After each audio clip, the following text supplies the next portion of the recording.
إن الحمد لله نحمده ونستعينه ونستغفره ونعوذ بالله من شرور أنفسنا ومن سيئات أعمالنا من يهده الله فلا مضل له ومن يضلل فلا هادي له وأشهد أن لا إله إلا الله وحده لا شريك له وأشهد أن محمدا عبده ورسوله أما بعد. Louange à Allah, le maître des circonstances, on le loue pour tout ce qu'il nous accorde comme bien et comme grâce, et on lui demande de déverser ses grâces et bénédictions sur le prophète Mohammed sallallahu alayhi wa sallam, sa famille, ses compagnons et tous ceux qui les ont suivis jusqu'au jour de la rétribution. Celui qu'Allah a guidé, personne ne peut le guider. Celui qu'Allah a guidé, personne ne peut le guider. Nous sommes toujours dans le sharh de Nukhbat al-Fikr de Al-Hafiz ibn Hajar qui a nommé Nuzhat al-Nazar fi tawdih Nukhbat al-Fikr fi mustalah ahli al-athar. Alors ici, il va nous parler de ce qu'on appelle les mukhadram. On avait déjà parlé de ça, mais ici, Al-Hafiz ibn Hajar va parler d'eux de manière spécifique. Mais avant ça, j'aimerais rappeler, quand on a parlé de Isa ibn Maryam, qu'est-ce que Isa ibn Maryam est considéré comme étant un compagnon? C'est-à-dire, est-ce que c'est un prophète et c'est aussi un compagnon? On a rappelé qu'il y a une divergence. Il y a des savants qui disent que c'est un compagnon. Et ils ont dit quoi? Parce qu'il a rencontré le prophète Mohammed sallallahu alayhi wa sallam. Et ici, il a rencontré le prophète où? C'est-à-dire, il parle ici par rapport à quoi? Par rapport à lorsque le prophète Mohammed sallallahu alayhi wa sallam a fait le voyage nocturne. Et on a dit que ce qui était juste, c'est que c'est pas un compagnon. Aïssa ibn Maryam, c'est un prophète, c'est pas un compagnon. Pourquoi? Parce qu'ici on dit que c'est un compagnon parce que quoi? Il a rencontré le prophète Mohammed sallallahu alayhi wa sallam. On dit que le compagnon, c'est celui qui a rencontré le prophète, qui a cru qu'il est mort musulman. Nous disons que si on prend ça comme dalil, on va aussi dire que tout compagnon est un tabi'i. On va dire que tout compagnon est un tabi'i et tout tabi'i aussi est un tabi'i. Parce que le compagnon, c'est tabi'i, c'est celui qui a rencontré le compagnon, n'est-ce pas, qui est musulman et qui est mort dans l'islam. Ça, c'est un tabi'i. Donc un compagnon a rencontré un autre compagnon. Donc il est mort, il meurt par exemple, c'est-à-dire il a cru au prophète Mohammed sallallahu alayhi wa sallam, il a rencontré l'autre compagnon, il meurt dans l'islam. Donc il doit être considéré comme étant un tabi'i aussi. Et le tabi'i, et le tabi'i doit être considéré comme étant un tabi'i. Et je ne connais aucun savant qui dit cela. Donc on dit que ici là, Isa ibn Maryam, c'est un prophète, c'est pas un compagnon du prophète Mohammed sallallahu alayhi wa sallam. C'est-à-dire c'est pas un prophète et un compagnon du prophète Mohammed sallallahu alayhi wa sallam, c'est un prophète. Alors Hafiz dit ici, il parle des mukhadram. Mukhadram, il y a certains qui ont dit mukhadram, c'est celui qui a vécu la moitié de sa vie dans la jahiliya et la moitié de sa vie dans l'islam. Et ça l'a fait une nazar. Et c'est pourquoi le Hafiz dit وَبَقِيَ بَيْنَ الصَّحَابَةِ وَالتَّابِعِينَ طبقة أخرى اختلف في إلحاقهم بأي قسمين وهم مخضرمون الذين أدركوا الجاهلية والإسلام ولم يروا النبي صلى الله عليه وسلم. Il y a une tabaqa qui est là entre les compagnons et les tabi'in où on a divergé, on doit les placer dans quelle catégorie?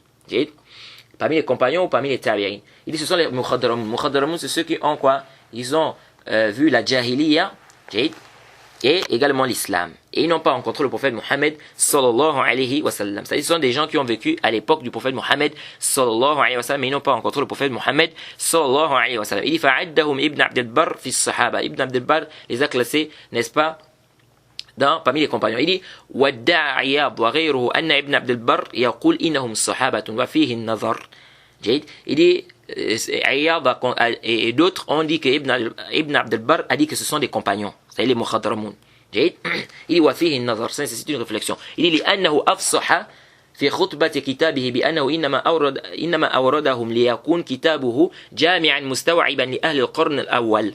Il a bien détaillé au début de son livre qu'il les a mis, n'est-ce pas, il les a classés ici, dans le livre, dans cette partie, car il voulait quoi? Que son livre ici englobe ceux qui sont quoi? Ça englobe les premières générations.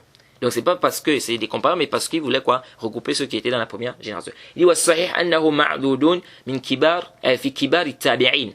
Il dit ce qui est juste, c'est que les mukhadaramun sont considérés parmi les grands tabi'in. سواء عرف أن الواحد منهم كان مسلما في زمن النبي صلى الله عليه وسلم كالنجاشي أو لا أم لا. Il dit que l'on sache qu'il était musulman au temps du prophète ou pas. Donc c'est comme si Al-Hafiz ibn Hajar va nous dire quoi? Que le mukhadram, c'est celui qui a vécu au temps du prophète Mohammed sallallahu alayhi wa sallam, mais n'a pas rencontré le prophète Mohammed sallallahu alayhi wa sallam. Qui se soit islamisé au temps du prophète Mohammed sallallahu alayhi wa sallam ou après la mort du prophète Mohammed sallallahu alayhi wa sallam. Il dit ولكن إن ثبت أن النبي صلى الله عليه وسلم ليلة إسراء كشف له عن جميع من في الأرض فرواهم فينبغي أن يعد من كان مؤمنا به في حياته إذاك إن لم يلاقه في الصحابة لحصول الرؤية في حياته. Il dit si c'est prouvé que le prophète Mohammed sallallahu alayhi wa sallam, Laylat al-Isra, donc la nuit de l'ascension, on a montré au prophète Mohammed sallallahu alayhi wa sallam tout ce qui était sur la terre à ce moment-là et qu'il les a vus, il dit qu'on vient ici de considérer ceux qui ont cru en lui à cette époque-là, à ce moment-là, comme étant des compagnons, même s'ils n'ont pas rencontré le prophète Mohammed sallallahu alayhi wa sallam à cause de la roue et à cause de la vision. À cause de la vision de son vivant. Jade? Je ne sais pas si vous avez compris ce qu'Al-Hafiz veut nous dire ici. Al-Hafiz veut nous dire quoi? Que si c'est prouvé que lorsque le prophète a fait l'ascension, on lui a montré tous ceux qui étaient sur la terre à ce moment-là. Il les a vus.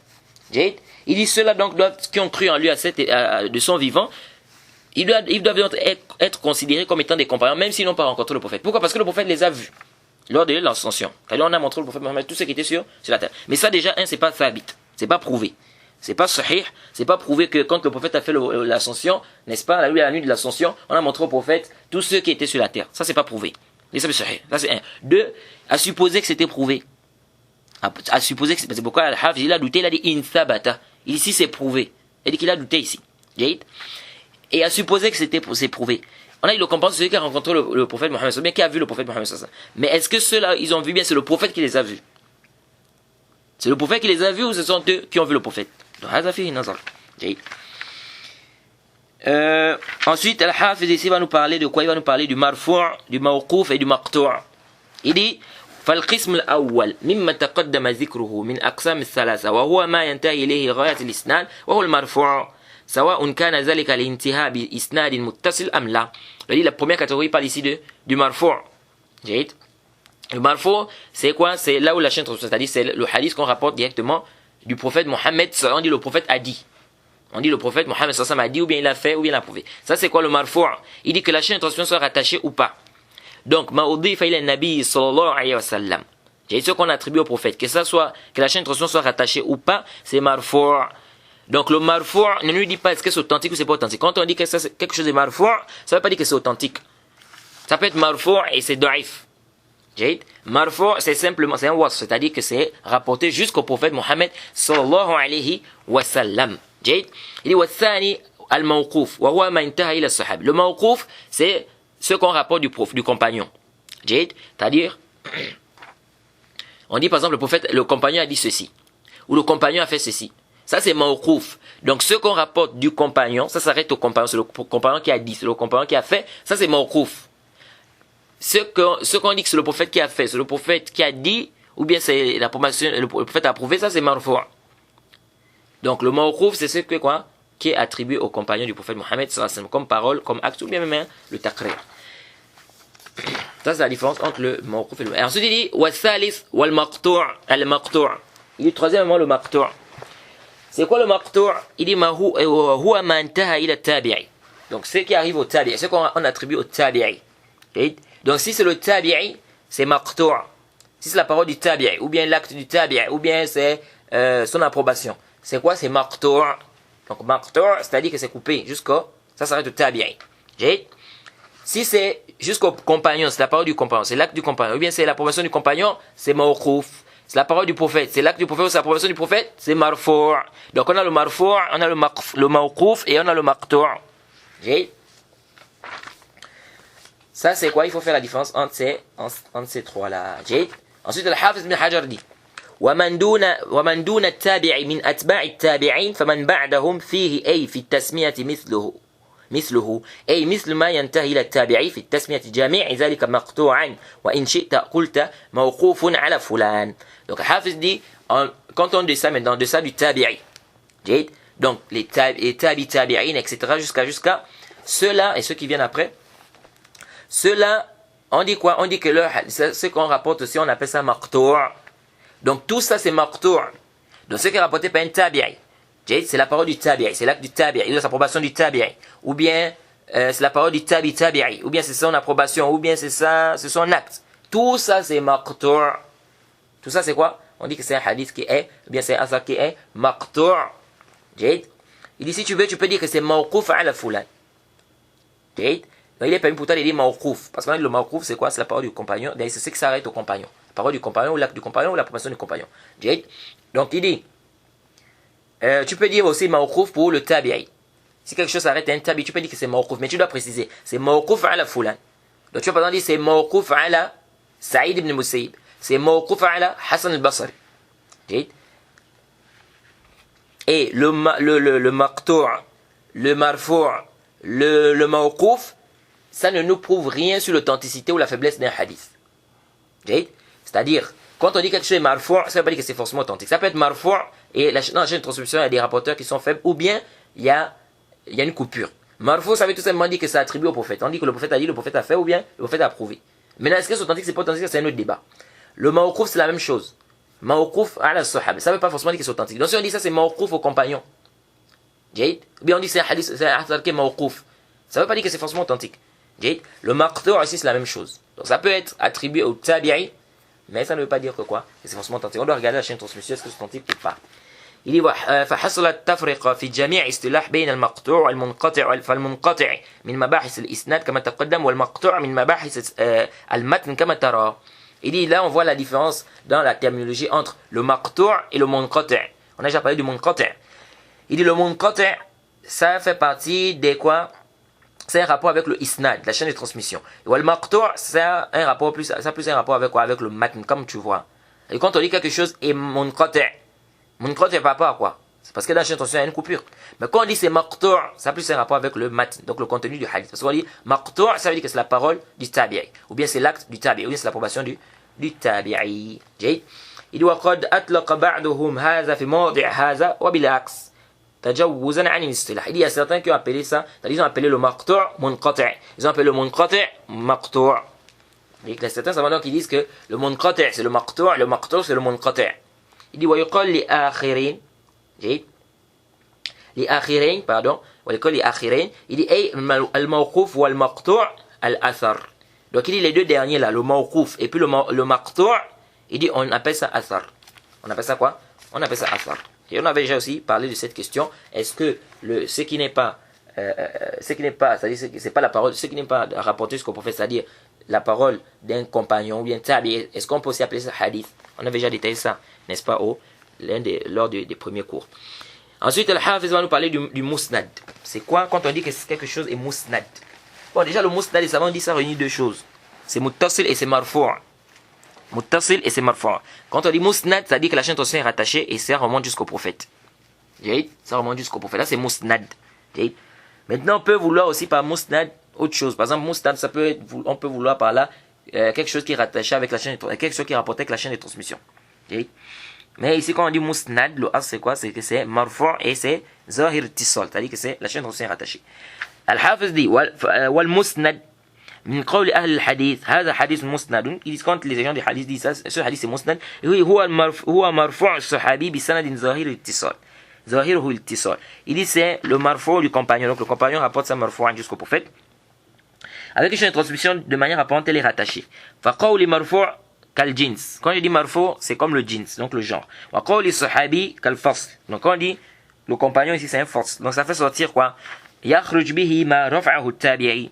Donc c'est ce que le tabi'i dit, le prophète a dit, ça devrait entendre le musnad. Le musnad, il faut que ce soit le compagnon qui fait remonter ça jusqu'au prophète Mohammed sallallahu alayhi wa sallam. Il dit فإنه mursal. Donc ce que le tabi'i dit, que le prophète a dit, c'est mursal.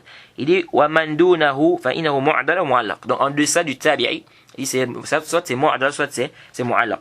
وقول ظاهره اتصال يخرج به ما ظاهره الانقطاع. Il dit quand il a dit de manière apparente, ça doit être, la chaîne de transmission doit être rattachée, et ça fait sortir ce dont de manière apparente, on voit que la chaîne de transmission il y a une coupure. Il dit ويدخل ما فيه الاحتمال وما يوجد فيه حقيقة الاتصال من باب أولى. Il dit rentre à l'intérieur aussi là où il y a un ihtimal, il y a des hypothèses. جيد. وما يوجد فيه حقيقة الاتصال من باب أولى. Donc là où c'est réellement prouvé qu'il y a eu un ittisal, que la chaîne de transmission est rattachée, ça rentre à fortiori, puisqu'il a dit le musnad, c'est le hadith qui est marfu' zahiruhu l'ittisal. C'est-à-dire de manière apparente, on voit que la chaîne de transmission est rattachée. On voit que de manière apparente, donc il dit ici, c'est prouvé de manière claire encore que la chaîne de transmission est rattachée. Il dit ça rentre à fortiori. Bon, ici il y a un problème. Hafiz a dit وَيَدْخُلْ مَا فِيهِ الْإِحْتِمَالِ. وَيَدْخُلْ مَا فِيهِ الْإِحْتِمَالِ. Rentre à l'intérieur ce où il y a l'ihtimal, il y a l'hypothèse. Comment ça va rentrer dans le musnad? Alors qu'il a dit le musnad, c'est ce qui est marfu' zahiruhu l'ittisal. Quand il dit déjà zahiruhu, de manière apparente, la chaîne de transmission est rattachée, ça doit faire sortir là où il y a l'ihtimal. Ça doit faire sortir là où il y a l'ihtimal. Parce qu'il a dit zahiruhu l'ittisal. Donc de manière apparente, la chaîne de transmission est rattachée. Donc ça veut dire que ça, on doit plus avoir là où il y a l'hypothèse. Parce que quand on dit l'ihtimal, ça dit que c'est comme si c'est quoi? C'est au même niveau. Il y a une hypothèse. Il se peut que ça soit ça, il se peut que ça soit ça. Donc il se peut que la chaîne de transmission soit rattachée, il se peut que la chaîne de transmission ne soit pas rattachée. Mais quand on dit zahiruhu l'ittisal, ça veut dire quoi? Ça veut dire qu'il y a un côté qui est prépondérant ici. Ça veut dire que c'est de manière apparente, la chaîne de transmission est rattachée. Donc ici, fihi, cette parole-là, c'est comme si c'est pas sahih. Ce qu'il a dit ici, quand il a dit rentre à l'intérieur, là où il y a l'ihtimal, là où il y a l'hypothèse. Non. C'est là il a dit zahiruhu l'ittisal. Donc c'est le hadith qui est marfou', donc qui est rapporté jusqu'au prophète, et de manière apparente, la chaîne de transmission est rattachée. Ça c'est le musnad. Pourquoi on dit encore, là où il y a l'ihtimal aussi, ça rentre à l'intérieur. C'est-à-dire là où il y a l'ihtimal, il l'ittisal. C'est-à-dire, il y a une hypothèse. Il se peut que ça soit muttasil, il se peut que ça soit pas muttasil. Ça ne rentre pas dans le musnad. Il dit, ويفهم من تقييد بالظهور أن الانقطاع الخفي كان عن المدلس والمعاصر الذي لم يثبت لقيه. Il dit لا يخرج الحديث عن كونه مسندا لاتباق الأئمة الذين خرجوا المسانيد على ذلك. Il dit quand il a dit que ظاهره الاتصال, ça doit être de manière apparente, ça doit être quoi? La chaîne de transmission doit être rattachée. Il dit de là on voit quoi? Que là où il y a l'inqita' khafi, c'est-à-dire là où il y a une coupure mais qui est cachée, comme le anana du mudallis, ou le fait que le rapporteur est vécu à la même époque mais il n'a pas rencontré la personne, il dit ça ne fait pas sortir ce hadith, n'est-ce pas, de l'appellation musnad. Il dit parce que les savants, n'est-ce pas, ont fait sortir les hadiths de ce genre, ils ont appelé ça musnad. Jade.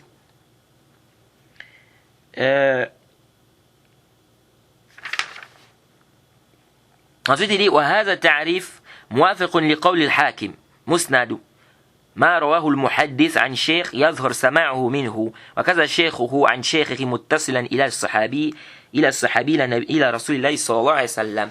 Il dit cette définition est en conformité avec la parole de l'Hakim. Lorsqu'il a dit le musnad, c'est que le muhaddith a rapporté de son cheikh de manière apparente, il a entendu de lui. Il dit de la même manière aussi son cheikh a entendu de son cheikh. La chaîne est rattachée jusqu'au compagnon qui rapporte jusqu'au prophète Mohammed sallallahu alayhi wa sallam. Il dit wa amma al-khatib faqala musnadu al-muttasil. Et quand al-khatib il a dit le musnad, c'est la chaîne, c'est le hadith où la chaîne est rattachée. فعلى هذا فالموقوف إذا جاء بسند متصل يسمى عنده مسندا. Il dit donc chez lui le mawquf. Le mawquf c'est, on a dit, c'est ce qui est rapporté du compagnon, la parole du compagnon ou bien son acte ou son approbation. Al mawquf. Jade. Il dit ça veut dire que si on a le mawquf qui vient avec une chaîne de transmission rattachée, il dit chez lui on appelle ça musnad. On appelle ça musnad parce qu'il a dit le musnad c'est le muttasil, donc dans la chaîne de transmission est rattachée. Jade. Il dit ولكن قال إن ذلك قد يأتي ولكن بقلة. Il a dit, mais il a dit quoi? C'est-à-dire, Khatib a dit, ça peut arriver, mais ça c'est quoi? C'est très peu. وأبعد ابن عبد البر وأبعد ابن عبد البر حيث قال المسند المرفوع ولم يتعرض للإسناد فإنه يصدق على المرسل والمعضل والمنقطع إذا كان المتن مرفوعا ولا قائل به. الحافظ ابن حجر dit, Ibn Abd al-Barr s'est éloigné. Lorsqu'il a dit que le musnad c'est le marfou', il n'a pas fait allusion au isnad. Jade. Si on dit que le musnad c'est le marfou', ça veut dire que même le mursal, Jade, c'est-à-dire si on ne prend pas en compte la chaîne de transmission, est-ce qu'elle est rattachée ou pas, donc le mursal, le mu'adal, le munqati', Jade, si son matn est marfou', on va appeler ça quoi? On va appeler ça musnad. Parce qu'il y a le musnad c'est le marfou'. Est-ce que vous voyez? Et comme le marfou', on a dit ça n'a pas les rap, ça dit rien de nous, c'est-à-dire quand on dit quelque chose est marfou', ça veut pas forcément dire que c'est authentique. Il peut avoir une coupure dans la transmission. Donc ça peut être munqati' et c'est marfou'. Ça peut être mu'adal et c'est marfou'. Jade. Donc si on dit que le musnad c'est le marfou', ça veut dire que tout seul on va appeler ça quoi? On va appeler ça musnad. Jade. Il dit et il n'y a aucun savant qui a dit ça là, quoi, il a bihi. Jade. Il n'y a aucun savant qui l'a suivi dans ça. Donc on ne doit pas considérer ça, cette parole là. Donc on peut dire qu'on retient ici de manière, pour ne pas vous embrouiller, on retient deux définitions ici de manière globale. On a la première définition qu'Ibn Hajar a donnée. Que c'est quoi? C'est le hadith d'un compagnon qui rapporte directement jusqu'au prophète. La chaîne de transmission de manière apparente est rattachée. Ça c'est quoi? Musnad. Dans le musnad on peut dire que ça réunit deux conditions. C'est marfou' et la chaîne de transmission de manière apparente est rattachée. Et la chaîne de transmission de manière apparente est rattachée. Ça c'est musnad. Et on a une parole qui dit quoi? Que Al-Khatib lorsqu'il a dit que le musnad c'est le muttasil. Lorsque la chaîne de transmission est rattachée. Mais l'avis qui est quoi? Là où la majorité des savants, n'est-ce pas? L'avis de la majorité des savants, bien, ce qui est connu quand on dit le musnad, c'est quoi? C'est le marfou' zahir ou ittisal. C'est-à-dire que ça va jusqu'au prophète, Jade, et la chaîne de transmission est rattachée. Ça, on appelle ça musnad. Ensuite, Al-Hafiz dit, ou al-hadith al-ali. Bon, il parle du hadith al-ali. Jade. Il va dire, fa in qala adaduhu. Non, c'est pas lui qui a dit le hadith al-ali. Jade. Il dit ici, fa in qalla adaduhu. Jade. Fa in qalla adaduhu, il va nous parler de hadith al-ali. Le hadith al-ali, c'est le fait qu'un hadith, dans un hadith, la chaîne de transmission soit courte. Le fait que dans un hadith, la chaîne de transmission soit courte. On appelle ça al-ulu. Il dit, fa in qalla adaduhu. Si il y a peu le nombre est peu, c'est-à-dire il y a peu de rapporteurs. Et adad de rijal sanad, c'est-à-dire le nombre des rapporteurs, فإما أن ينتهي إلى النبي صلى الله عليه وسلم بذلك العدد القليل بالنسبة إلى السند آخر يرد به ذلك الحديث بعينه بعدد كثير أو ينتهي إلى إمام من أئمة الحديث ذي صفة علية كالحفظ والفقه والضبط والتصنيف وغير ذلك من الصفات المقتضية للترجيح كشعبة ومالك والثوري والشافعي والبخاري ومسلم ونحوهم. Alors, ici, on parle là du ulou. Le ulou, quand on dit le ulou, on avait déjà défini c'est quoi le isnad, c'est quoi la chaîne de transmission. Quand on parle du ulou, c'est le fait que la chaîne de transmission soit courte.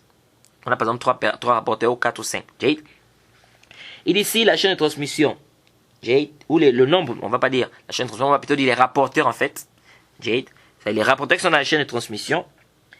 Si leur nombre est peu, jusqu'au prophète Mohammed sallallahu alayhi wa sallam, par rapport à une autre chaîne de transmission, n'est-ce pas, qui vient également jusqu'au prophète, mais dont il y a plusieurs, les rapporteurs sont plus nombreux, il dit, ça là c'est quoi, ça rentre dans quoi, ça rentre dans le ulou. Donc soit la chaîne de transmission, le nombre de rapporteurs jusqu'au prophète est court, c'est-à-dire le nombre est peu, par rapport à un autre hadith, où le nombre, n'est-ce pas, dépasse, ou bien le nombre, il y a plus de rapporteurs, jusqu'au prophète Mohammed sallallahu alayhi wa sallam. Ça, c'est la première catégorie. C'est-à-dire, la première catégorie, c'est quoi? C'est que la chaîne de transmission va jusqu'au prophète. Deuxième catégorie, ça s'arrête à un imam, parmi les imams qui ont écrit, n'est-ce pas, comme par exemple l'imam Bukhari, l'imam Muslim, comme il a dit ici, ou bien Shu'ba, bien Malik, bien Thawri, bien Shafi'i. La chaîne de transmission jusqu'à ces imams-là, elle est courte. Tout ça, ça rentre dans quoi? Tout ça rentre dans le ulou, dans l'élévation. Ça rentre dans, tout ça, ça rentre dans l'élévation. Il dit, premièrement, il dit, si ça termine jusqu'au prophète, on appelle ça l'ulul mutlaq. C'est-à-dire, si on a par exemple un hadith où on a un petit nombre de rapporteurs, c'est-à-dire on a par exemple 3 personnes dans la chaîne de transmission, c'est-à-dire entre le prophète, on prend par exemple le cas de l'imam al-Bukhari. L'imam Bukhari, il rapporte un hadith. Entre lui et le prophète, il y a par exemple 4 rapporteurs. Dans une autre chaîne de transmission, le même hadith, on a par exemple 10 rapporteurs. Dans la chaîne de transmission de l'imam al-Bukhari, on dit qu'elle est Ali. Parce qu'il y a combien de personnes? Il y a 4, ou bien il y a 5, ou bien il y a 4, comme on a dit. Et ça, là, on appelle ça le ulum mutlaq. C'est quoi le ulum mutlaq? C'est lorsque ça va jusqu'au prophète. Il dit, si la chaîne de transmission est sahih, كان الغاية القصوى وإلا فصورة العلو فيه الموجودة ما لم يكن موضوعا فهو كالعدم. C'est le Hafiz ibn Hajar va nous dire quoi? Ici, la chaîne de transmission est authentique, ça c'est le ulou. Si la chaîne de transmission n'est pas authentique, il y a toujours l'image de ulou ici. Ça y est, il y a toujours l'image de l'élévation, c'est-à-dire la chaîne de transmission n'est pas authentique, mais elle est courte. Il y a peu de rapporteurs à l'intérieur. Toujours, on appelle ça toujours, c'est-à-dire on dit toujours que la chaîne de transmission elle est élevée, c'est-à-dire elle est courte, elle est ali. Il dit, tant que c'est pas mawdou', tant que c'est pas un hadith qui est inventé. Si c'est inventé, il dit qu'à adam, c'est comme le néant, c'est comme si ça n'existait même pas. Il dit, والثاني العلو النسبي. Ensuite on a l'élévation de manière relative. C'est quoi? هو أن يقل العدد فيه أن يقل عدد pardon. Il dit وهو ما يقل عدد فيه إلى ذلك الإمام ولو كان العدد من ذلك الإمام إلى المنتهى كثيرا. Il dit, c'est quoi? C'est le fait que le nombre, il y a un petit nombre jusqu'à un imam. Donc par exemple, jusqu'à l'imam Bukhari par exemple, quelqu'un rapporte par exemple jusqu'à l'imam Bukhari. Donc jusqu'à l'imam Bukhari, il y a peut-être 3 personnes. Donc ici, il y a un petit nombre. Il dit, même si après cet imam-là, il y a plusieurs, la chaîne de transmission est longue. Donc même si après l'imam al-Bukhari, il y a plusieurs rapporteurs. Ici, là, on parle de quoi? On parle de ulou nisbi. C'est une élévation, mais qui est quoi? Qui est relative. Donc relative, pourquoi? Parce que c'est jusqu'à l'imam al-Bukhari, par exemple. Il dit, وَقَدْ عَظَمَتْ رَغْبَةُ الْمُتَأَخِّرِينَ فِيهِ حَتَّى غَلَبَ ذَلِكَ عَلَى كَثِيرٍ مِنْهُمْ حَيْثُ أهملوا الاشتغال بما هو أهم منه. Il dit quoi? Il y a beaucoup qui ont fait quoi? Qui ont donné beaucoup d'importance au ulou, donc au fait que la chaîne de transmission soit courte. Il dit au point où ils se sont préoccupés, n'est-ce pas, de ça, ils ont laissé ce qui était plus important. وإنما كان العلو مرغوبا فيه. Donc l'élévation, le fait que la chaîne de transmission soit courte, c'est quelque chose qui était aimé. لكونه أقرب إلى الصحة parce que c'est plus proche de l'authenticité. وقلة الخطأ et on peut dire ici qu'il y a peu d'erreurs. لأنه ما من راو من رجال الإسناد إلا والخطأ جائز عليه فكلما كثرت الوسائط وطال السند كثرت المظان التجويز كلما قلت. Ça c'est presque, on peut dire c'est la parole de Ibn Salah. Parce qu'Ibn Salah ramène cette parole là également. Il dit quoi le Hafiz Ibn Hajar ici? Il dit pourquoi c'est proche vers l'authenticité? Parce que plus il y a des rapporteurs dans la chaîne de transmission, plus il y a l'hypothèse de l'erreur. C'est-à-dire plus l'hypothèse de l'erreur est grande. Pourquoi? Parce que il n'y a pas un rapporteur. C'est-à-dire chaque rapporteur, n'est-ce pas, il se peut qu'il se trompe. Donc ça veut dire que si on a 10 rapporteurs dans la chaîne de transmission, donc l'hypothèse ou bien l'erreur ici, elle peut être commise par combien de personnes? Par 10 personnes. Donc on peut avoir 10 erreurs. Or, plus la chaîne de transmission est courte, plus le nombre d'erreurs est limité. Parce que si on a par exemple 3 rapporteurs, il y aura combien d'erreurs? 3. Est-ce que vous voyez? C'est ce que Hafiz est en train de dire ici. Il dit à chaque fois, et Ibn Salah aussi dit ça. Donc, plus il y a des rapporteurs, plus l'erreur est quoi? Elle est quoi? C'est-à-dire l'erreur est plus, n'est-ce pas, par rapport à là où on a moins de rapporteurs. Bien évidemment, le fait que la chaîne de transmission soit courte, ça ne prouve pas aussi sur l'authenticité d'un hadith. Une chaîne de transmission peut être courte, on peut avoir 3 rapporteurs, mais elle est daïf. On peut avoir 4 personnes dans la chaîne de transmission, c'est-à-dire entre par exemple le rapporteur et le prophète, il y a par exemple 5 rapporteurs. Mais la chaîne de transmission elle est daïf. Ou il y a peut-être 4, ou il y a peut-être 3. Donc c'est pas parce qu'on a vu, c'est pas parce que tu vas voir qu'il y a très peu de rapporteurs que c'est forcément authentique. Il dit فإن كان في النزول مزية ليست في العلو كأن تكون الرجال أوثق منه أو أحفظ أو أفقه أو اتصال فيه أظهر فلا تردد في أن النزول حينئذ أولى. Il dit ici le nuzul. Le nuzul c'est quoi? C'est plutôt le fait que la chaîne de transmission soit longue. C'est le contraire en fait du ulu. Le contraire du ulu c'est lorsque la chaîne de transmission est courte, lorsqu'il y a peu de rapporteurs dans la chaîne de transmission. Lorsqu'il y a plusieurs rapporteurs, on parle du nuzul. Il dit ici le nuzul a une particularité. Comme quoi? Une particularité qu'on ne trouve pas dans le ulu, donc dans la chaîne élevée. On peut dire la chaîne descendante, la chaîne élevée. Chaîne élevée, le ulu. La chaîne descendante ici quoi? Le nuzul. Si on dans la chaîne élevée où il y a le hadith élevé là, où il y a peu de rapporteurs, les rapporteurs ne sont pas les mêmes que ceux qui sont dans le nuzul. C'est-à-dire ceux qui sont dans le nuzul, dans la chaîne qui est où il y a plusieurs rapporteurs.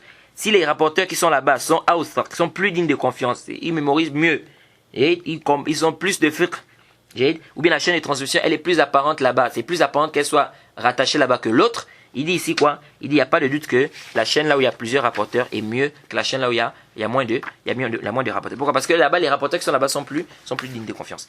Il dit wa amma man rajjaha an-nuzul mutlaqan واحتج بأن كثرة البحث يقتضي المشقة فيعظم الأجر فذلك الترجيح بأمر أجنبي عمن يتعلق بالتصحيح والتضعيف. Il dit quant à ceux qui ont fait précéder le nuzul sur le ulu, parce qu'il y a un khilaf, qu'est-ce qui est mieux? C'est une chaîne de transmission qui est courte ou c'est une chaîne de transmission qui est longue? Il y en a qui ont dit que c'est la chaîne de transmission qui est longue. Et Ibn Kathir a rapporté ça de certains dialecticiens. Et ils ont dit que c'est la chaîne de transmission qui est longue qui est mieux.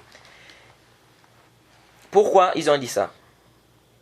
Et ça n'a pas de doute que c'est pas juste. Ce qui est juste, c'est que la chaîne de transmission qui est courte, qui est mieux.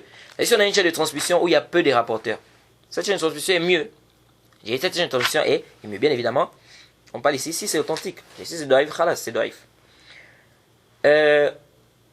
Ils ont dit ça pourquoi? Ceux qui ont dit que c'est là où il y a plusieurs rapporteurs, c'est-à-dire là où la chaîne de transmission est longue, c'est ce qui est mieux. Ils disent parce que ça implique beaucoup de recherche. Là où il y a beaucoup de rapporteurs, ça implique beaucoup de recherche, donc il y a une difficulté. Et donc la récompense sera plus grande. La récompense sera plus, alors plus nous récompense parce que ça va demander beaucoup de recherche par rapport à une chaîne de transmission, il y a un peu de rapporteurs. Mais le Hafiz dit que ça c'est un tarjih, c'est-à-dire cette prépondérance que vous avez faite là, ici elle n'a pas de rapport avec ce que nous sommes en train de parler. Parce que nous ici, le isnad, on cherche ça pour faire quoi? C'est par rapport au tasih, au tad'if. C'est pour savoir si le khabar est authentique ou pas. Le prophète a dit ça ou il n'a pas dit ça. Donc c'est pas un problème ici, c'est pas un problème de ajr. Le problème du ajr, ça n'a rien à voir ici. Ici, on parle du sihha. C'est pourquoi on dit que là où la chaîne de transmission est plus courte, c'est mieux. Parce que ici, c'est le sihha. C'est-à-dire ici, on a 3, comment on a Malik an Nafi' an Ibn Umar. Malik an Nafi' an Ibn Umar. Donc on dit que c'est pourquoi ils appellent ça silsilatu dhahab. La chaîne en or. Parce qu'on dit qu'ici, il y a le sahha. Parce que c'est quoi? La chaîne de transmission est très courte. Donc ici, notre mabhas, c'est sur l'authentique. On veut savoir si le hadith est authentique ou pas. Ce n'est pas un problème de ajr, de récompense ici. Donc ici, là, venir faire précéder la chaîne de transmission, il y a beaucoup de rapporteurs sur celle où il y a moins de rapporteurs en disant que, parce que la chaîne de transmission, il y a plusieurs rapporteurs, il y a le ajr, il y a plus de récompenses. Donc le Ulu, la chaîne où il y a moins de rapporteurs, elle est mieux que la chaîne où il y a plus de rapporteurs. Jade. Et parmi les dalils qui montrent qu'on doit chercher le Ulu, chercher les chaînes de transmission courtes, vous avez par exemple le hadith que Al-Hakim a cité, il s'est argumenté d'ailleurs de ce hadith, du compagnon ou de celui qui était venu, le Arabe qui est venu voir le prophète Mohammed sallallahu alayhi wa sallam, il a dit au messager d'Allah, un de tes messagers nous est venu. Et il a dit que tu as dit ceci ou cela. Et le prophète a dit oui, j'ai dit ceci.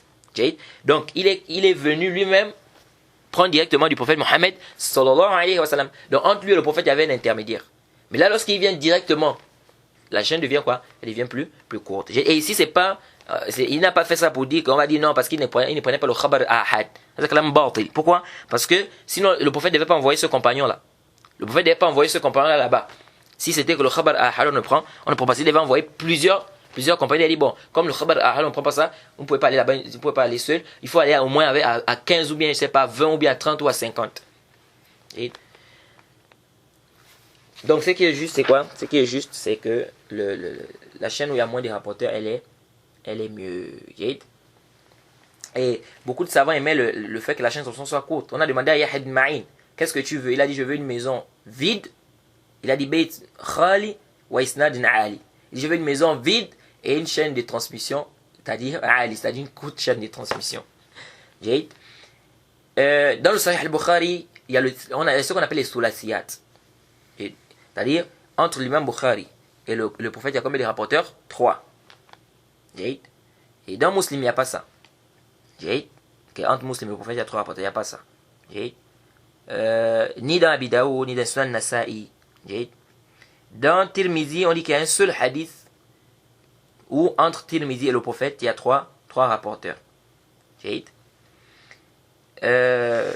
Bon, bien évidemment, c'est pas parce qu'on dit que le hadith fait partie des soulasiyat que c'est 3 rapporteurs que c'est forcément que c'est. On a dit quoi? On a dit le ulu. Quand on dit que la chaîne aussi est courte, ça ne nous prouve pas forcément que le hadith est authentique. Il dit wa fihi ay ulu nisbi al muwafaqa.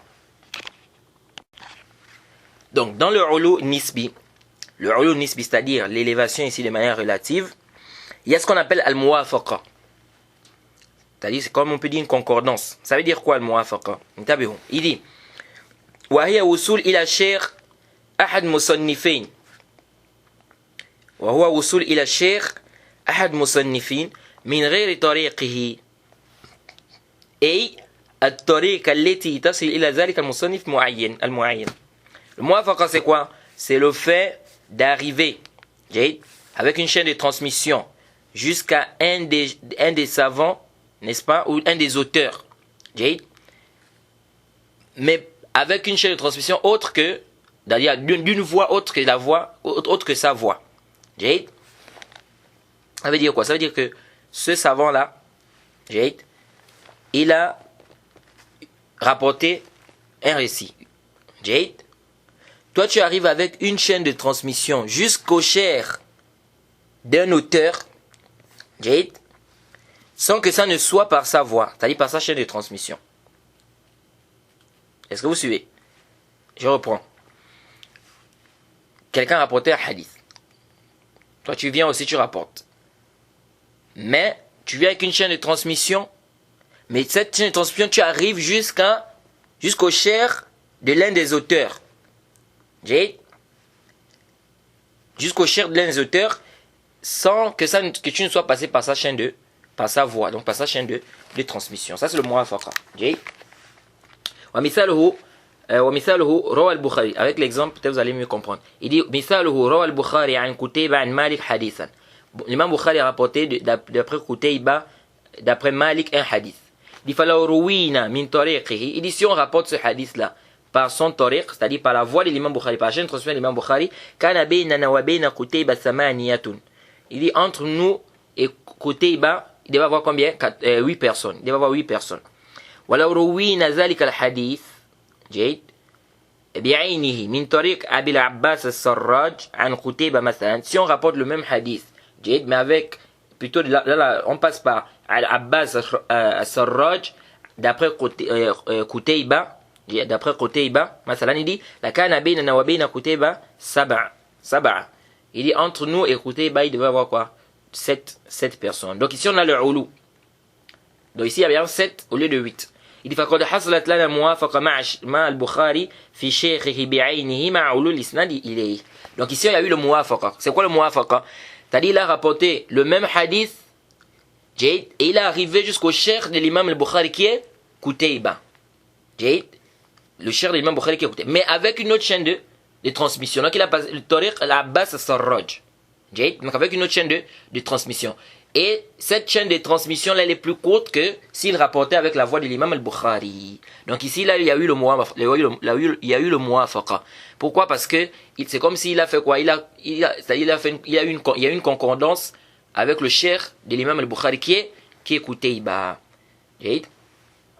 Ça là c'est quoi? Ça c'est le muwafaqa. Ensuite il dit wa fihi ay ulu nisbi al-badal. Il dit dans le ulu nisbi là toujours, c'est-à-dire l'élévation de manière relative là, il y a ce qu'on appelle al-badal.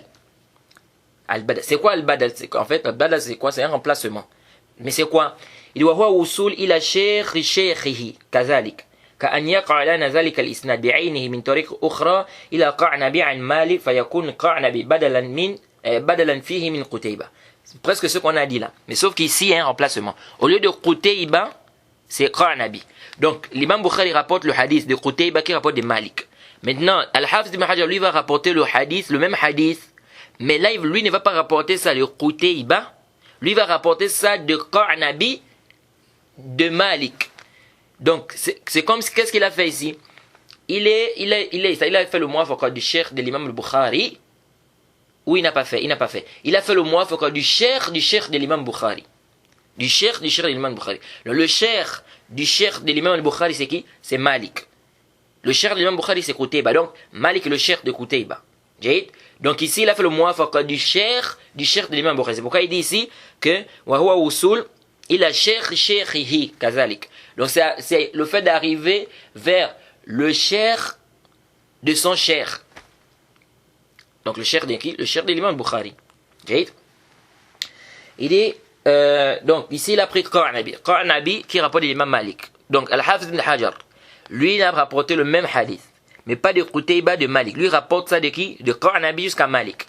Donc il a fait quoi? Il a fait ce qu'on appelle le badal. Le badal à l'intérieur, il y a eu un remplacement à quel niveau? Le remplacement se situe au niveau de Qutayba. Qutayba a été changé. C'est plus Qutayba, c'est maintenant Qanabi. Ça on appelle ça le badal. Il dit wa akthar ma ya'tabirun al-muwafaqa wal badal iza qarana al-ulu wa illa fal-ism muwafaqa wal badal waqi' bidunihi. Il dit le plus souvent les savants quand ils parlent du muwafaqa et du badal, c'est lorsqu'il y a le ulu, lorsque la chaîne transmissionnelle est courte. Il dit sinon le ism du muwafaqa wal badal waqi' bidunihi. C'est-à-dire on peut parler de muwafaqa, on peut parler du badal même si la chaîne de transmission est courte. Même si la chaîne de transmission est courte, on peut parler toujours du muwafaqa et du badal. Wa fihi ay al-ulu nisbi. Donc on est toujours dans l'élévation de manière relative, n'est-ce pas? Il dit al-musawa. Il y a ce qu'on appelle le musawa. Donc il y a le badal, il y a le muwafaqa. On a expliqué c'est quoi le muwafaqa, c'est-à-dire tu vas rapporter le hadith avec une autre dans une autre voix que l'auteur, n'est-ce pas? Mais tu vas faire le muwafaqa à son cher. Donc tu vas arriver jusqu'à son cher. Donc avec le même hadith. Et ensuite dans le badal c'est plus son cher ici, mais c'est maintenant le cher de son cher. Donc ici au lieu de rapporter ça comme ici l'exemple qu'il a amené ici de Qutayba, de Malik, tu vas rapporter de Qanabi et de Malik. Donc tu as fait le muwafaqa du cher de son cher qui est Qutayba. Ensuite on a le musawa.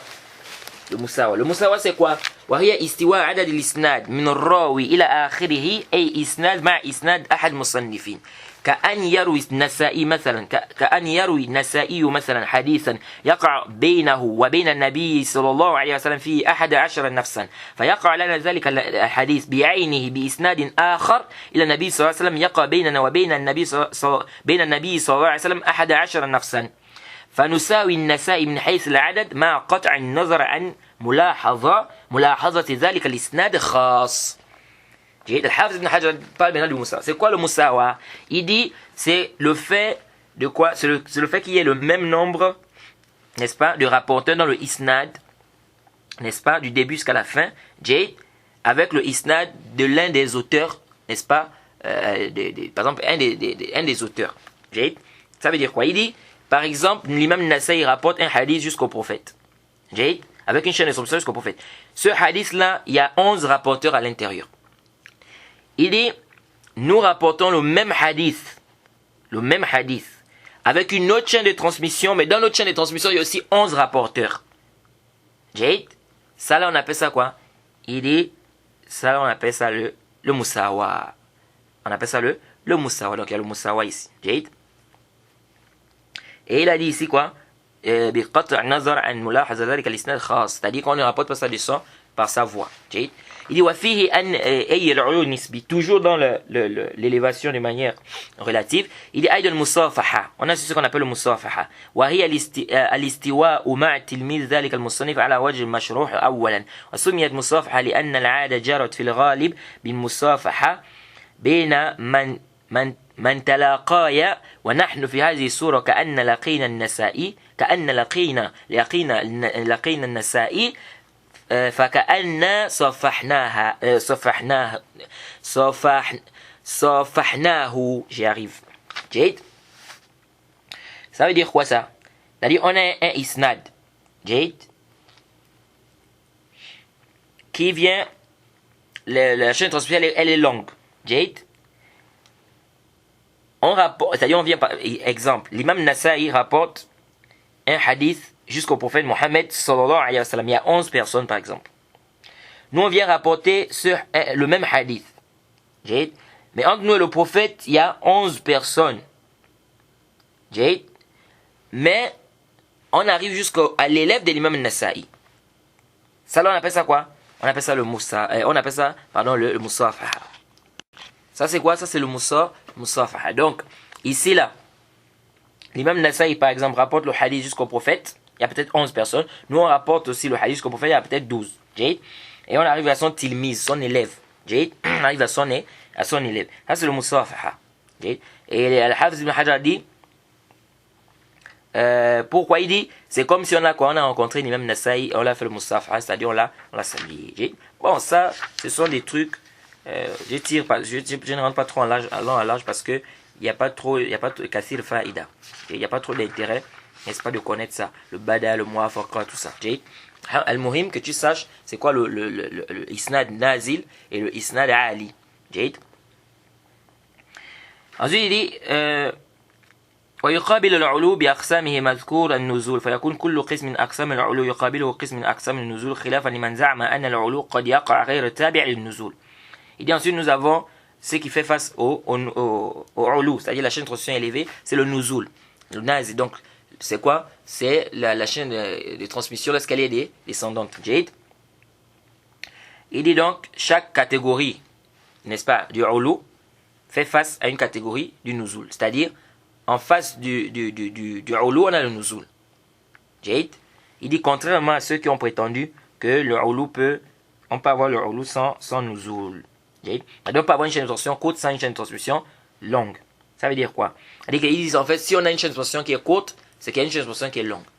Sinon, comment on va appeler ça? Comment on va dire que la chaîne de transmission elle est nazil? Jade. Ensuite, Al-Hafiz continue, il dit فَإِن تَشَارَكَ الرَّاوِي. Là, il va nous parler de quoi ici? Là, il va nous parler des akron, des compagnons, n'est-ce pas, des gens qui ont vécu, n'est-ce pas, qui ont vécu ensemble. Et il dit, c'est-à-dire qui ont par exemple eu le même cher, ou bien qui sont de la même génération. Il dit فَإِن تَشَارَكَ الرَّاوِي ومن روى عنه في أمر من أمور متعلقة بالرواية مثل السن واللقي والأخذ عن مشايخ il dit فهو النوع الذي يقال له رواية الأقران لأنه حينئذ يكون راويا عن قرينه.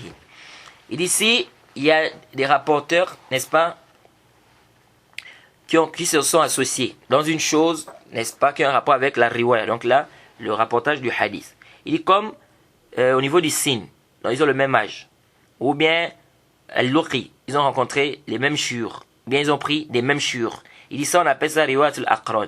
Il dit car ces rapporteurs-là, n'est-ce pas, rapportent de son qarin, de son compagnon. Jade.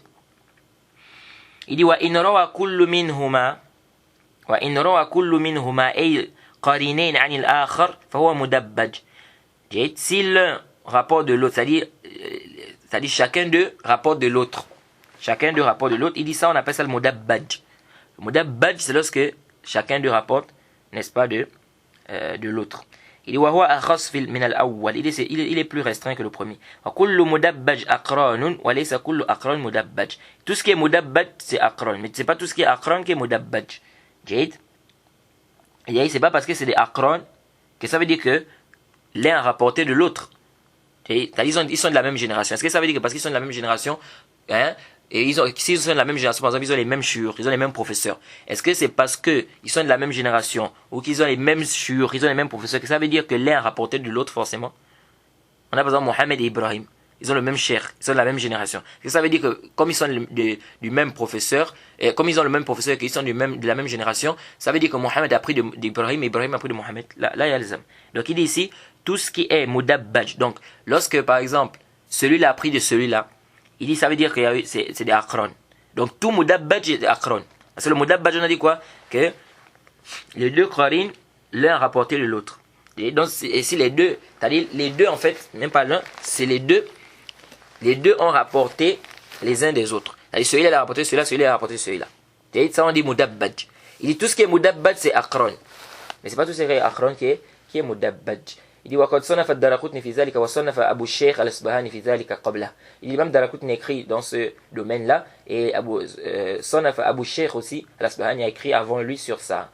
وإذا روى الشيخ عن تلميذ إذا روى الشيخ عن تلميذه pardon إذا روى الشيخ عن تلميذه صدق أن كل منهما يروي عن آخر فهل يسمى مدبجا؟ فيه بحث والظاهر لا لأنه من رواية الأكابر عن الأصاغر. Il dit maintenant si le cheikh prend de son élève, c'est-à-dire on a un élève qui a son professeur. Le professeur, il a l'habitude de rapporter de son professeur. Maintenant le professeur prend de l'élève. Donc ça veut dire quoi? Ça veut dire que le professeur a pris de l'élève, l'élève a pris du professeur. Il dit est-ce que ça on va appeler ça mudabbaj? Parce qu'on a dit mudabbaj, ça y est les aqran, l'un prend de l'autre. Les deux ont pris, c'est-à-dire celui-là a pris de celui-là, celui-là a pris de celui-là. Mudabbaj. Il dit maintenant si le professeur prend de son élève, est-ce qu'on appelle ça mudabbaj? C'est-à-dire ça veut dire que l'élève a pris du professeur déjà. Et si c'est son professeur, c'est qu'il a pris de son professeur. Maintenant là c'est le professeur qui prend l'élève. Est-ce que, puisque là l'élève a pris du professeur, le professeur a pris de l'élève. Maintenant est-ce qu'on appelle ça mudabbaj? Il dit ici fihi bahth. Pardon, il dit il y a une recherche ici à faire. Il dit ce qui est apparent, c'est que c'est pas mudabbaj. Il dit mais c'est plutôt quoi? La riwaya des akabir an al-asagir. C'est plutôt le rapporteur, c'est-à-dire c'est le fait que les grands, bien le grand rapporte des petits. Ça c'est quoi? C'est aussi une catégorie, n'est-ce pas? Dans le ilm la hadith, on va parler de ça, inchallah ça va venir. Donc, il se peut que le professeur rapporte de son étudiant. Et ça montre quoi? Ça montre qu'il est humble. Il se peut que l'étudiant prenne la science et le professeur prenne la science de son étudiant. Alors, quel est l'intérêt de connaître ça? L'intérêt de connaître ça, c'est quoi? De savoir le mudabbaj al-aqran. L'intérêt, c'est quoi? C'est que la personne ne pense pas qu'il y a eu une erreur dans la chaîne de transmission. Jade.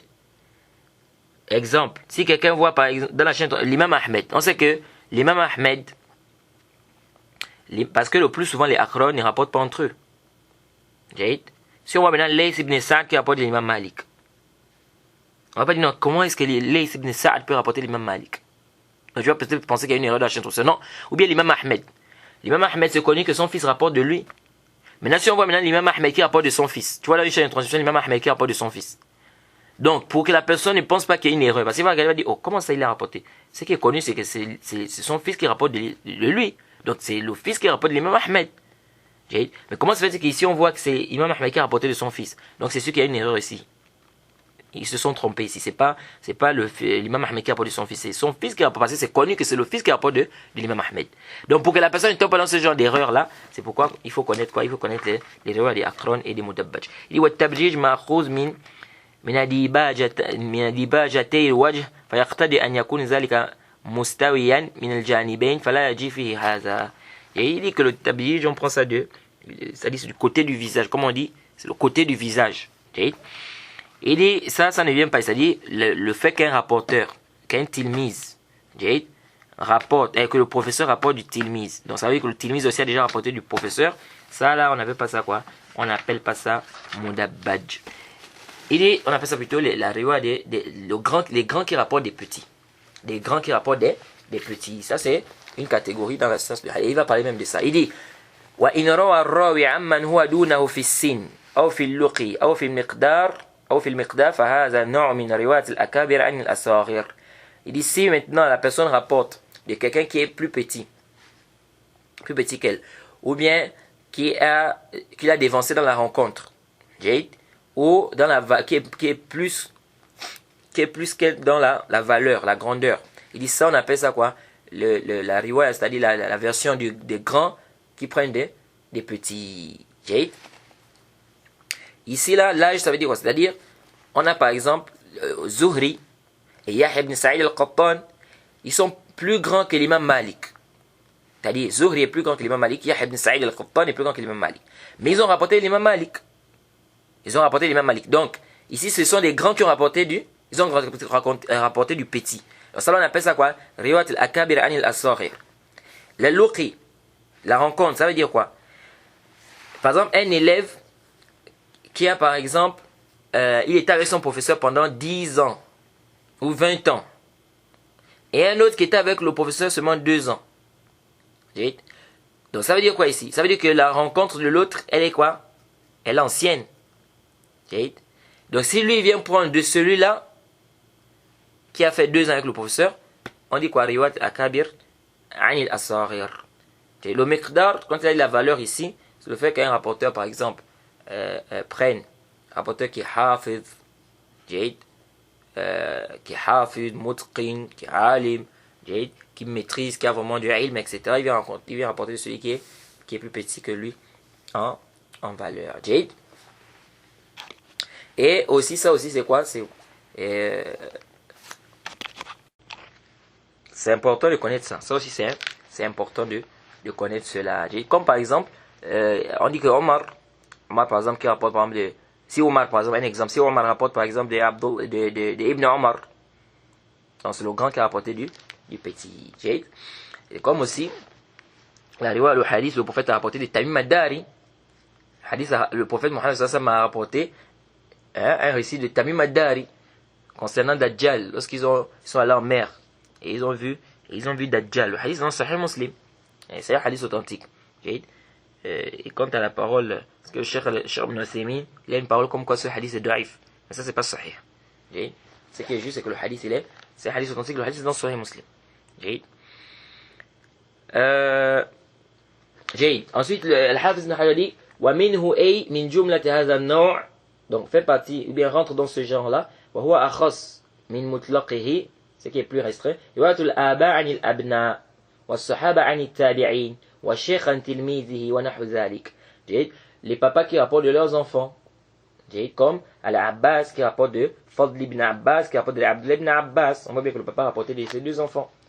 Ou bien Omar qui rapporte par exemple d'Ibn Omar, un exemple. Donc le papa rapporte de son enfant. Wa-sahaba c'est ani tabi'in, le compagnon qui rapporte d'un tabi'i. Wa-shaykh an tilmiz, le cheikh qui rapporte de son étudiant. Wa-nahwu zalik, et ce qui est semblable à cela. وفي عكسه كثرة لأنه هو الجادة المسلوكة الغالبة. Il dit le contraire de ça c'est ce qui est plus fréquent. C'est ce qui est plus fréquent, c'est ce qui est plus connu. Le contraire, c'est-à-dire que les enfants qui rapportent de leur papa, les étudiants qui rapportent de leur shuyukh, de leur professeur, les petits qui rapportent des grands, c'est ce qui est plus fréquent. Il dit وَمِنْهُ مَنْ رَوَى عَنْ أَبِيهِ عَنْ جَدِّهِ. Parmi eux, il y en a qui ont rapporté de leur papa et de leur grand-père. وفائدة معرفة ذلك تمييز بين مراتبه وتنزيل الناس منازلهم. Il dit quel est l'intérêt de connaître ça? Il dit c'est pour distinguer les degrés, faire la différence entre les degrés. Il dit et faire descendre les gens à leur niveau. Je profite à rappeler quand au hadith on dit que Aïcha rapporté qu'elle a dit que nazilu nas manazilahum. Ça c'est un hadith daif. Mettez les gens à leur niveau. Faites descendre les gens à leur niveau, mettez les gens à leur niveau. Bien que le sens soit correct. Il faut considérer chacun à son niveau. Il faut mettre les gens à leur place, à leur niveau. Mais ça, c'est pas authentique, c'est daif. C'est pas sahih. Il dit وقد صنف الخطيب في رواية الآباء عن الأبناء تصنيفا وأفرد جزءا لطيفا في رواية الصحابة عن التابعين. Il dit, Al-Khatib, ce qu'on avait dit depuis le départ, on a dit que très peu, tu vas trouver très peu de disciplines dans le sens du hadith où Al-Khatib al-Baghdadi n'a pas écrit. Vous voyez, depuis qu'on a fait qu'il est là, je ne sais pas si vous remarquez, on fait qu'il dit que l'imam Al-Khatib a écrit dans tel domaine. L'imam Al-Khatib a écrit dans tel domaine. Donc il dit ici, Sonaf Al-Khatib fi riwayat al-aba ani abnat tasnifan. Il a écrit dans le rapportage, c'est-à-dire le papa qui rapporte des enfants, ou bien les papas qui rapportent des enfants, il a écrit un livre sur ça. Il a aussi écrit un très bon juz, un petit livre aussi, sur quoi les compagnons qui rapportent des tabi'in. Il dit وجمع الحافظ صلاح الدين العلائي من المتأخرين مجلدا كبيرا في معرفة من روى عن أبيه عن جده وعن النبي صلى الله عليه وسلم وقسمه أقساما. Il dit الحافظ صلاح الدين العلائي, parmi les savants qui sont venus après, il a fait un livre d'un tome, un grand tome, sur quoi? Sur le fait de connaître ceux qui ont rapporté de leur père et de leur grand-père, qui rapportent directement du prophète Mohammed sallallahu alayhi wa sallam. Il les a divisés en catégories. فَمِنْهُمْ مَنْ يَعُودُ الضَّمِيرُ فِي قَوْلِهِ عَنْ جَدِّهِ. Parmi eux, il y en a dont le pronom revient à qui? عَنْ جَدِّهِ, ça revient au rapporteur. وَمِنْهُمْ مَنْ يَعُودُ الضَّمِيرُ فِيهِ عَلَى أَبِيهِ. Il y a d'autres, le pronom revient à son père. وَبَيْنَ ذَلِكَ وبين ذلك وحققه وخرج في كل ترجمة حديثا من مرويه. Donc il a expliqué ça, il a détaillé et il a fait sortir dans chaque biographie, n'est-ce pas, le hadith de la personne qui rapporte. Et on a déjà parlé de ça quand on a parlé de Amr ibn Shu'ayb an Abi an Jaddihi. Il dit وقد لخصت كتابه المذكور وزدت عليه تراجم كثيرة جدا. Il dit j'ai résumé son livre et j'ai ajouté aussi des rapporteurs là-bas, des biographies, etc. J'ai ajouté beaucoup de biographies. Vous voyez, même Al-Hafiz ibn Hajar, il a beaucoup écrit aussi. Vous voyez. Il dit وأكثر ما وقع فيه ما تسلسلت فيه الرواية عن الآباء ب14 أبا. Il dit le plus grand nombre en fait qu'on a pu voir, il y a des pères et des papas qui rapportent entre eux, c'est combien? 14. C'est 14. Ensuite il dit as-sabiq wal lahiq. Là, il va parler, bon, quand je dis il dit, c'est pas lui qui dit en fait. Il dit as-sabiq, c'est moi qui dis as-sabiq wa lahiq. Parce que, c'est dans le livre de, comment on appelle, dans la nusra du Cheikh Ibn Usaymin, où il y a quoi? As-sabiq wa lahiq. Mais Al-Hafiz ibn Hajar n'a pas dit as-sabiq wa lahiq.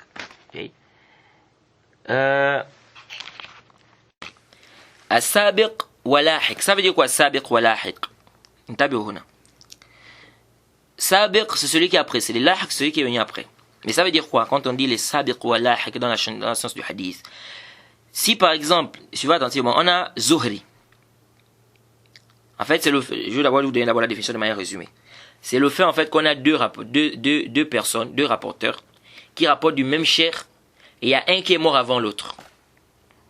Donc entre les deux, il y a un qui est mort avant l'autre. Exemple, on a Zuhri. Zuhri, il est mort en 124 de l'Hégire. Il rapporte de l'imam Malik. On a Zakaria ibn Duwayd. Zakaria ibn Duwayd, qui lui aussi rapporte de l'imam Malik. Il rapporte aussi de l'imam Malik. Mais il est plus petit que l'imam Zuhri. Il est plus petit que l'imam Zuhri. Donc, ils ont le même cher. Leur cher, c'est l'imam Malik. Alors, après Zuhri est mort. Zakaria ibn Duwayd, là, il meurt après Zuhri. C'est-à-dire, il meurt 100 ans après Zuhri. Il meurt 100 ans après Zuhri. Par exemple. Quand on vient, on voit que ce Zakaria a rapporté l'imam Malik comme Zuhri. Et pourtant, entre eux, il y a plus de 100 ans. Quelqu'un peut s'étonner, il peut dire, mais comment ça? Comment ça, toi et Zuhri, t'as dit, vous avez le même shirk. Comment tu as fait? Zuhri, il est mort depuis, entre toi et Zuhri, il y a près de 100 ans. Donc pour que la personne ne pense pas que la chaîne transmission est un créateur et tout ça, il faut connaître ça. Pourquoi le Hafiz dit ici? Il dit, إن اشترك اثنان عن شيخ وتقدم موت أحدهما على الآخر فهو السابق واللاحق. Et ici, deux personnes ont le même cheikh, il y a un qui meurt avant l'autre, on appelle ça سابق واللاحق. وأكثر ما وقفنا عليه من ذلك ما بين الراويين إذ فيه من وفاة 150 سنة. وذلك أن الحافظ السلفي سمع منه أبو علي برداني أحد مشايخه حديثا ورواه عنه ومات على رأس 500. ثم كان آخر أصحاب السلف بالسماع سبطه أبو القاسم عبد الرحمن ابن مكي وكانت وفاته سنة 50 و600. Al-Hafiz dit quoi? Il dit, si on voit, il dit le plus grand nombre qu'on a pu trouver, c'est quoi? C'est qu'entre les deux rapporteurs, il y a quoi? Il y a 150 ans. 150 ans. Il dit, car Al-Hafiz al-Silafi, il a entendu de Abu Ali, un de ses professeurs, il a rapporté de lui, et il est mort à quoi? En 500. Il est mort en 500. Il dit, puis la dernière personne qui a entendu de lui, Jade, il est mort en quelle année? Il est mort en 650. Il est mort en 650. Donc, entre les deux, il y a eu combien d'années? Si on prend 500 et 650, 150 ans. Jade. Et ça, c'est quoi? On peut concevoir cela dans les riwayat de quoi? Lorsque les petits par rapport des grands. Jade. La faïda, quel est l'intérêt de connaître ça? Comme on a dit, c'est pour que tu ne penses pas qu'il y a une coupure. Parce que tu vois, quelqu'un va dire qu'il est Qarin de Zuhri. C'est-à-dire qu'il a rapporté du même cheikh que Zuhri. Comment se fait-il que tu es le Qarin de Zuhri? Alors que Zuhri est mort depuis. Comment est-ce possible? Alors qu'entre toi et Zuhri, il y a plus de 100 ans. Donc pour que la personne ne croie pas à cela, il faut qu'il ne croit pas qu'il est. Que la personne ne croit pas qu'il y a une coupure, il faut qu'il connaisse ça. Il dit ومن قديم ذلك أن البخاري حدث عن تلميذه أبي العباس السراج أشياء في التاريخ وغيره ومات سنة 56 و200. Il dit ce qui est connu, même Bukhari a rapporté de son étudiant Abu al-Abbas al-Sarraj des choses dans le Tarikh et bien d'autres, et il est mort en 256. وآخر من حدث عن سراج بالسماع أبو الحسين الخفاف. Il dit la dernière personne qui a rapporté de Sarraj, par écoute, c'est-à-dire, c'était qui? C'était Abu Hussein al-Khaffaf. Il est mort en 393. وغالب ما يقع من ذلك أن المسموع منه قد يتأخر بعد أحد الراويين عنه زمانا حتى يسمع منه بعض الأحداث ويعيش بعد السماع منه دهرا طويلا ويحصل من مجموع ذلك نحو هذه المدة والله موفق. En fait, c'est quoi? Il dit ici, comment ça se produit cela? C'est le fait que celui qui a rapporté le hadith, après avoir rapporté les hadiths, le cheikh continue à citer, à rapporter des hadiths pendant des longues années. Au point où il y a des jeunes qui entendent des hadiths de lui. Et donc, qu'est-ce qui va se passer? Il y aura quoi? On va voir qu'il y aura un long temps. C'est-à-dire, par exemple, je vais vous donner un exemple pour que ça soit simple. Quelqu'un, il a cité le hadith en 500 ans. Je vous amène l'exemple que le cheikh Al-Uthaymin m'a apporté. Quelqu'un, il a le hadith en 500 ans. Il a cité le hadith en 500 ans.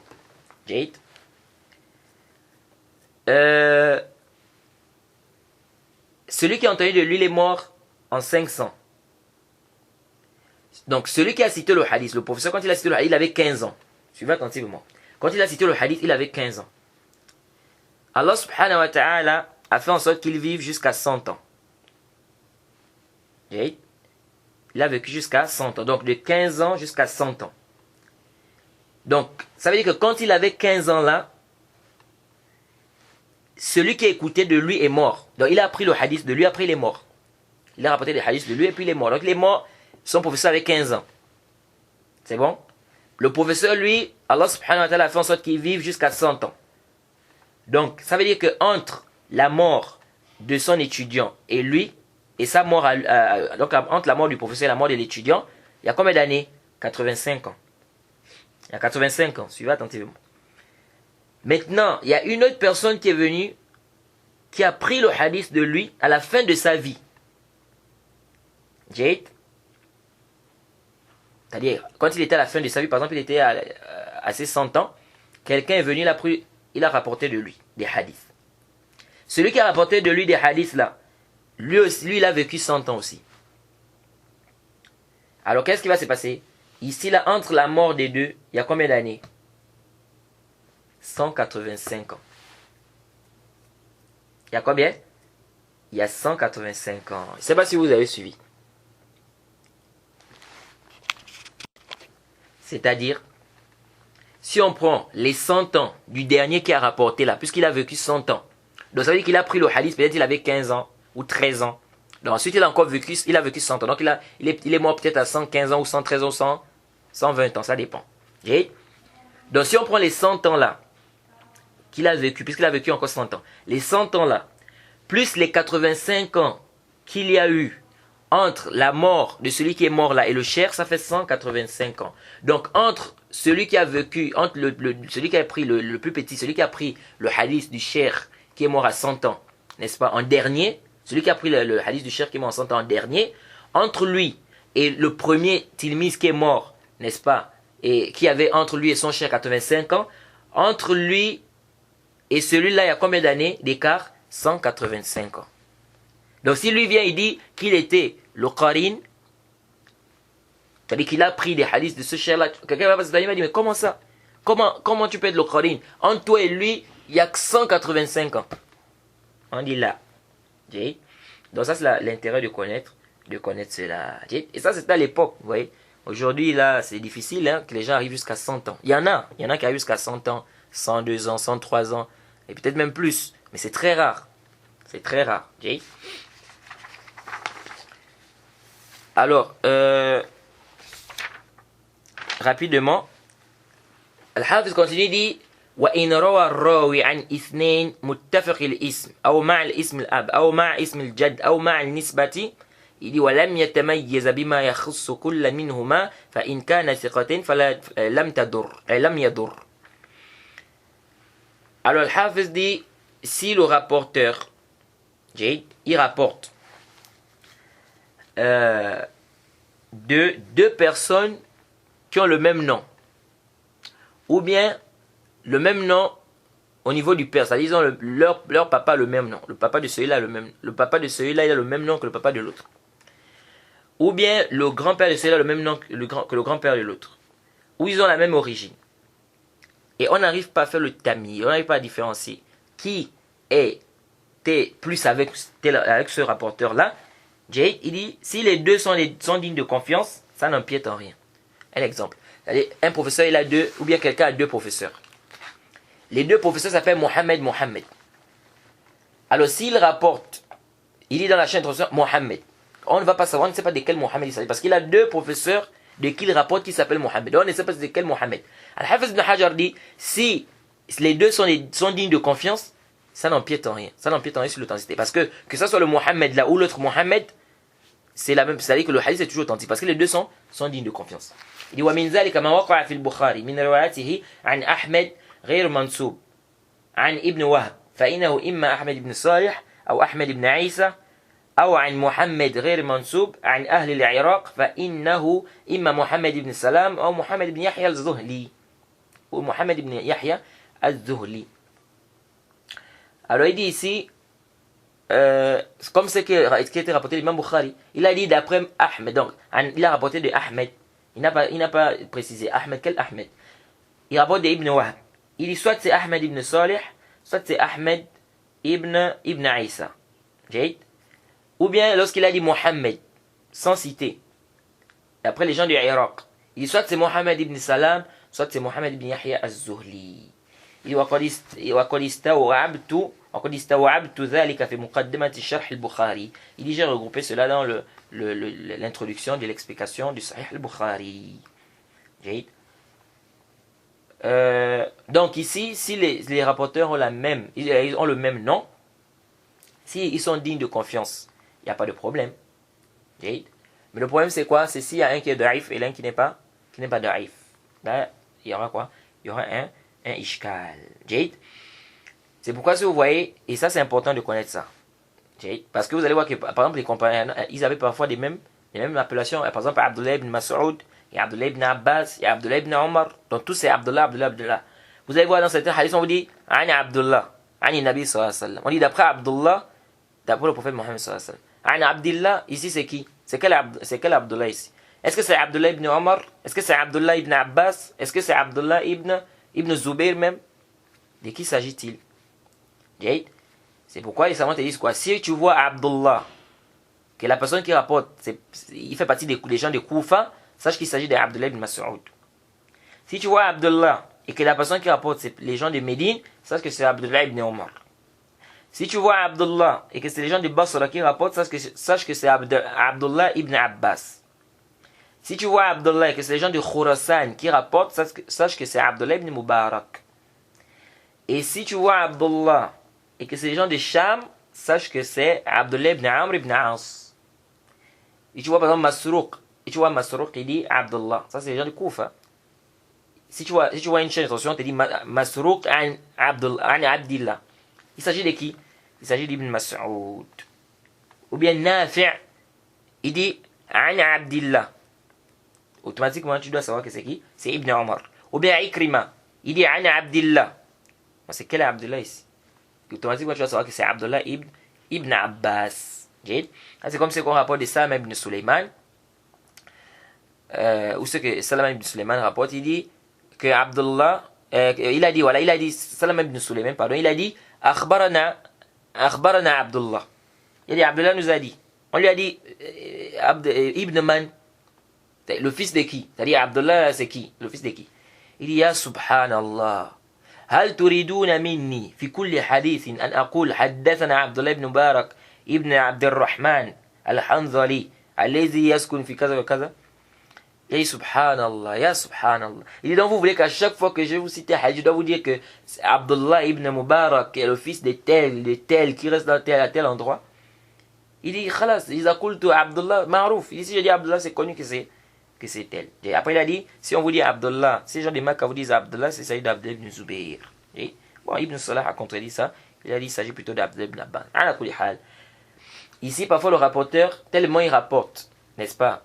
Il rapporte beaucoup de tels rapporteurs. Donc parfois il dit directement, il cite seulement le premier nom.